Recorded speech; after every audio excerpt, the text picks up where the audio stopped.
Dua ayat paling kondang untuk melunasi hutang. Rezeki datang tanpa diundang. Assalamualaikum warahmatullahi wabarakatuh. Bismillah walhamdulillah wassalatu wassalamu ala rasulillah Sayyidina wa maulana Muhammadin ibn Abdillah wa ala alihi wa sahbihi wa mawalah wa la hawla wa la quwwata illa billah amma ba'd. Saudaraku kaum muslimin wal muslimat rahimakumullah, wabil khusus saudara-saudara kami para pecinta dan subscriber channel YouTube Al-Mu'allim Center dimanapun berada, yang tidak lupa dan tidak bosan-bosannya senantiasa kami doakan semoga Allah Azza wa Jalla memberikan kesehatan, sehat walafiat lahir dan batin. Semoga Allah Jalla Jalaluh memberikan rizki yang melimpah ruah, harta yang barokah, menjadikan anak-anaknya anak-anak yang soleh dan solehah, dzurriyyahnya dzurriyyah yang thayyibah, hidupnya sukses, bahagia dan selamat di dunia dan di akhirat. Amin amin Allahumma amin. Saudaraku kaum muslimin wal muslimat rahimakumullah, ini ada satu amalan 2 ayat saja di dalam surat Ali Imran, yaitu tepatnya pada ayat yang ke-26 dan ke-27. Ini di dalam hadis riwayat Imam At-Tabarani, di dalam kitab Al-Mu'jam Al-Kabir dan di dalam kitab Al-Mu'jam As-Shaghir, dari Mu'adz bin Jabal. Mu'adz bin Jabal suatu ketika pernah tidak ditemui oleh Rasulullah karena tidak sholat Jumat. Kemudian setelah ketemu Rasulullah ditanya, mengapa engkau tidak sholat Jumat? Mu'adz bin Jabal mengatakan, aku punya hutang nih Rasulullah dengan orang Yahudi. Bagaimana aku bisa sholat Jumat sedangkan aku punya hutang? Nah, oleh sebab itulah Rasulullah SAW mengajarkan kepada Mu'adz bin Jabal agar membaca 2 ayat ini, yaitu 2 ayat yang ada di dalam surat Al-Imran ayat yang ke-26 dan ke-27. Setelah Mu'adz bin Jabal mengamalkan 2 ayat ini plus doanya, Masya Allah, sungguh luar biasa. Rizki datang tanpa diundang, sehingga ayat ini sebagai wasilah perantara. Mu'adz bin Jabal mampu melunasi hutang-hutangnya, walaupun toh hutangnya banyak di orang-orang Yahudi. Oleh sebab itulah, wahai saudaraku kaum muslimin wal muslimat rahimakumullah, bagi saudara-saudara kami yang saat ini masih punya hutang, mungkin ada yang terlilit hutang, silahkan nih hafalkan 2 ayat saja. Kalau kita nggak sampai hafal Al-Quran 30 juz, ya minimal 2 ayat inilah, cuma 2 ayat, hanya 2 ayat. Ya coba kita bayangkanlah, saudara-saudara kita kan banyak yang hafal Al-Quran sampai 30 juz.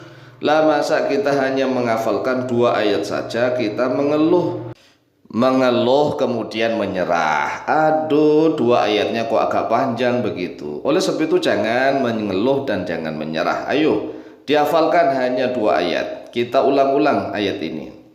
Di dalam surat Ali Imran ayat yang ke-26 itu diawali kul, ya kul, tetapi untuk pengamalan lafadz kulnya tidak dibaca, langsung saja membaca Allahumma. Allahumma malikal mulki tu'til mulka man tasha' wa tanzi'ul mulka mimman tasha' wa tu'izzu man tasha' wa tudhillu man tasha' biyadikal khair innaka ala kulli syai'in qadir turijul layla fin nahari wa turijul nahara fil layl wa tukhrijul hayya minal mayyit wa tukhrijul mayyita minal hayy wa tarzuqu man tasha'u bighairi hisab. Nah, ayatnya cuma segini doang, dan ayat ini sudah sering kita dengarkan karena sering dibaca oleh para kiai dan para ustadz. Oleh sebab itu, mari sekali lagi dibaca dan diulang-ulang sampai hafal. Kalau hutangnya banyak sampai nggak hafal ayat ini, kebangetan nih, rugi besar. Karena memang ini sangat ampuh, paling ampuh spesial untuk melunasi hutang-hutang. Dan juga bisa untuk orang-orang yang ingin punya jabatan, punya kedudukan. Karena ayat ini memang seperti itu. Dan bagi orang-orang yang kepingin mendapatkan rizki yang tidak pernah terhitung sama sekali, saking banyaknya. Allahumma malikal mulki tu'til mulka man tasha'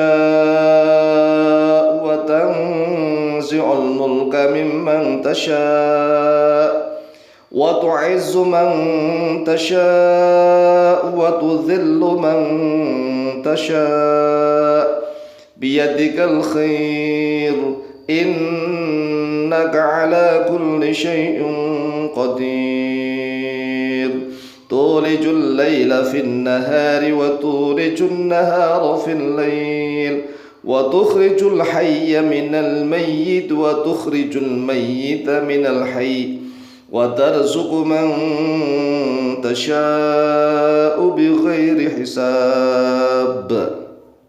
Setelah membaca dua ayat ini, jangan lupa ada doanya.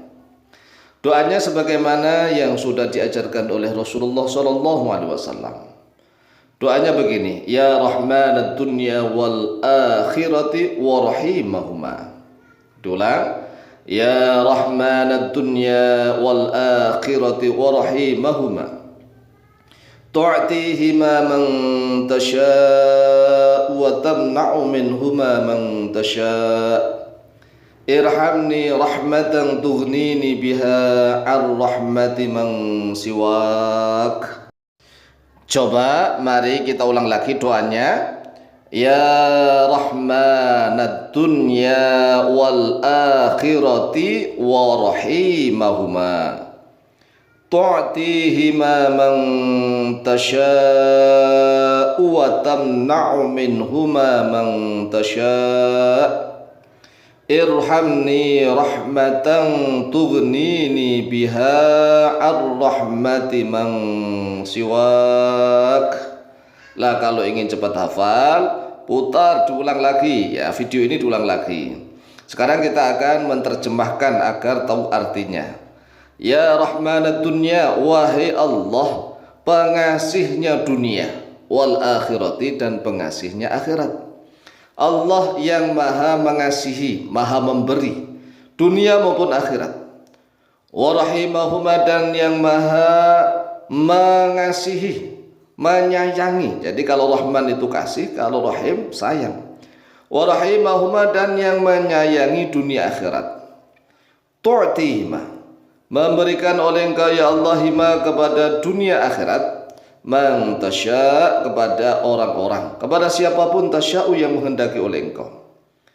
Wa tamna'u dan mencegah oleh Engkau minhuma daripada dunia akhirat man tasya kepada orang-orang yang menghendaki oleh Engkau. Irhamni, irham rahmatilah oleh Engkau ya Allah ni kepadaku rahmatan dengan suatu rahmat. Tughni yang mengayakan, menjadikan kaya oleh Engkau ni kepadaku biha dengan rahmat itu. Ar-rahmati mang siwaka daripada belas kasihannya orang yang selain Engkau.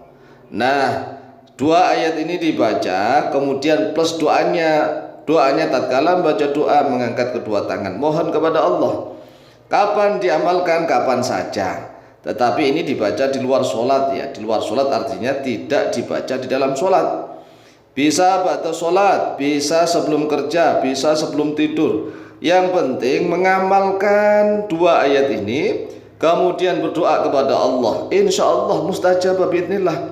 Oleh sebab itulah silahkan diulang-ulang sampai hafal. Kemudian setelah hafal silahkan diamalkan. Insya Allah mustajab biidznillah. Wallahu ta'ala a'lamu bishawab.